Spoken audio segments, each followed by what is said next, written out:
I knew my ex for almost 10 years. We go back all the way to high school and have been friends. After we graduated, I said it and asked her out, and we became a couple.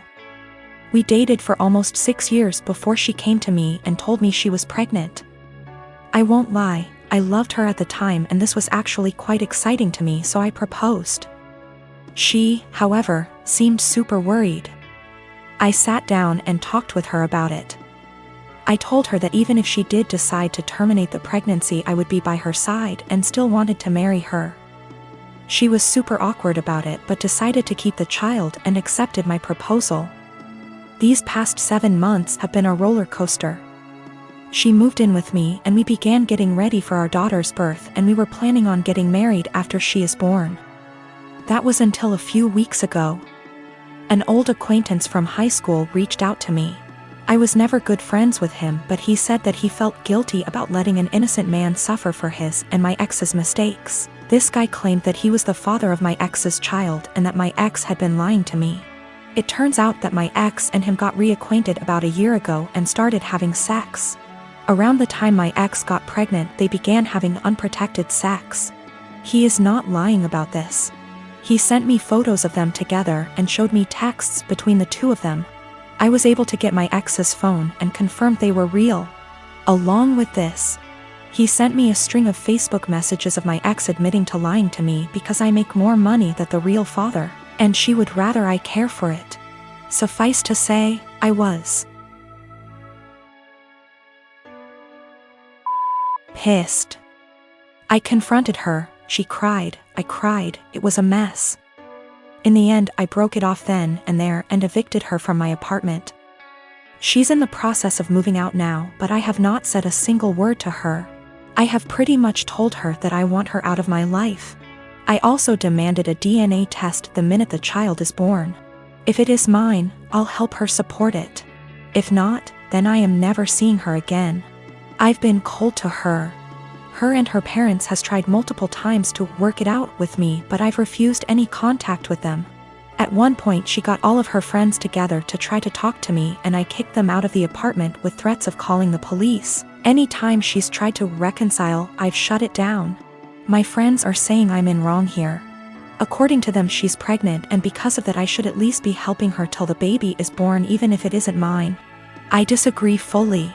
But I could be wrong. So, right now I'm in kinda a shitty situation. I've been treating my ex-fiancé pretty cold and demanding a paternity test for the child she's carrying. All of my friends are saying I'm being a major asshole, but I don't feel that way. I am a 36 years old male. My wife passed away 2 years ago. I have an 11-year-old son named Sean. I'm doing okay, with money. I have a stable income and support system. I have a friend named Kate. We've been together since we were kids. She's like a sister to me, although she tends to boss me around. She's introduced me to her female friends, hoping that I'll settle down again. I told her I have other priorities and I'm required to focus on Sean and his health. He's diabetes. Kate thinks there's something wrong with me, but not everyone's circumstance is the same. I started noticing a pattern in her behavior after she introduced me to a friend of hers. She'd tell me to leave Sean at home when we hang out and meet her friends. She'd tell me to take down any pictures that have my son and wife in it because ladies will assume that I'm a single dad or still married, and that'd limit my chances in dating. I told her to knock it off, and she said that she was looking out for my social life, saying I'm ruining it and exhausting myself. I stopped talking to her for days. Then I decided to let it go. She's been insisting on bringing her friend to visit me with other friends. I agreed to have them as guests. Kate suggested I take Sean to stay with a relative since it'll be adult dinner, but I refused. He was comfortable in his home and didn't want to go. Kate was at my place before her friends arrived. I checked on Sean and told him to tell me if he needed anything before he went to sleep. At 12:30, while I was sitting and just starting to chat with Kate's friend, while Kate kept blinking at me with a smirk on her face, I got a text message from Sean telling me he wanted to use the bathroom, but the door handle was stuck and he couldn't open the door. I went upstairs to check. Kate followed me. I found that the door was actually locked. I was confused. I asked Sean and he said he didn't lock it. I started looking for the key. That's when Kate quietly handed it to me saying she took it. I was stunned. I opened the door for Sean, then I asked her why she locked the door. She said that lied to her friend about me not having kids and didn't want her to see Sean. She said it was no big deal since he was sleeping, but I was furious. I started yelling at her as she kept shushing me. Everyone started leaving after I yelled at Kate and cussed her out for doing this.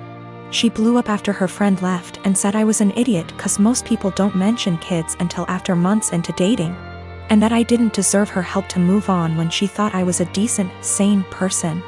I called her stupid and told her to get out of my house. She told me to wallow in my misery and left. Then her friends kept blaming me for making a scene and treating Kate like that, especially since she cooked dinner and helped a lot.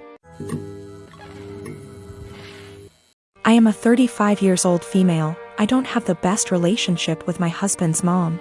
Since day one she tried to make remarks and compare me to her.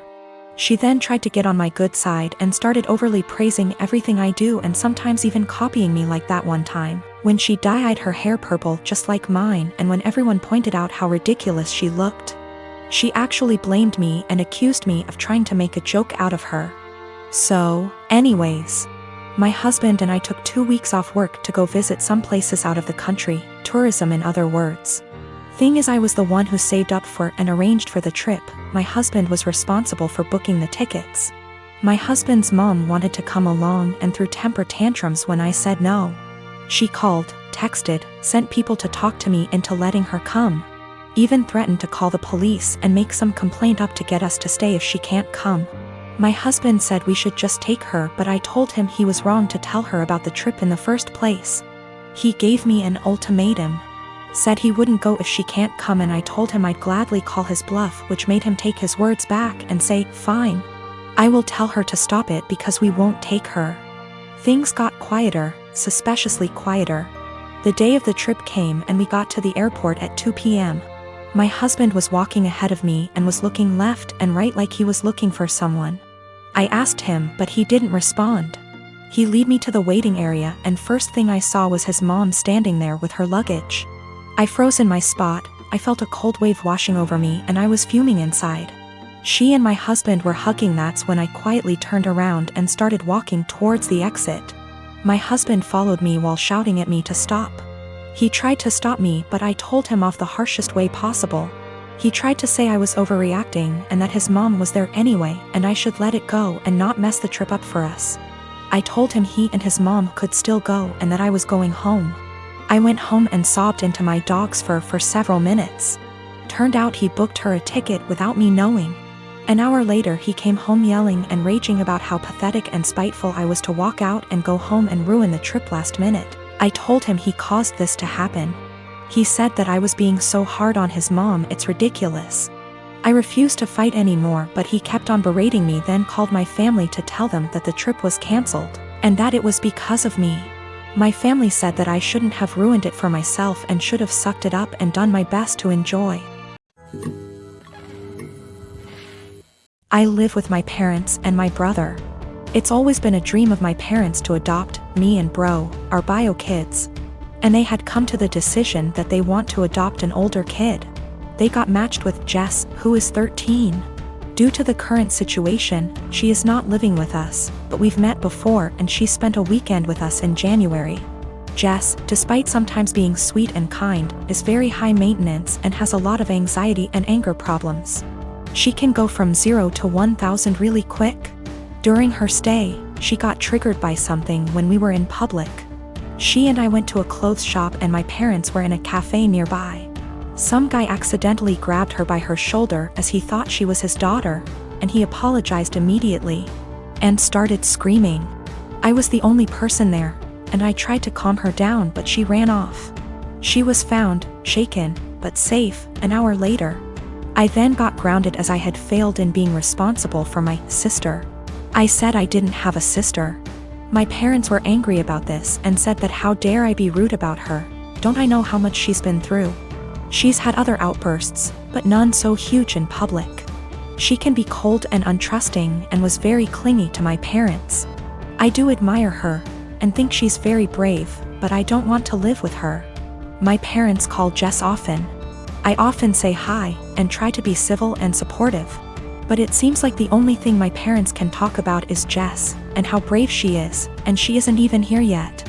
We live in a 3-bedroom house, and my parents promised to move to a bigger one later this year. Recently, my parents broke the news to me that Jess will move into my room, and I can pick whether I want to share a room with Bro or Jess. I don't want to share with either. My brother is messy, loud, and is your average 9-year-old boy, and Jess has night terrors and screams the house down. And it's enough having to open my house to her, but I value my privacy a lot and don't want her in my room, which is like my special place. I was crushed. I asked if we were still moving, and my parents were like, "We like this place and have no solid plan."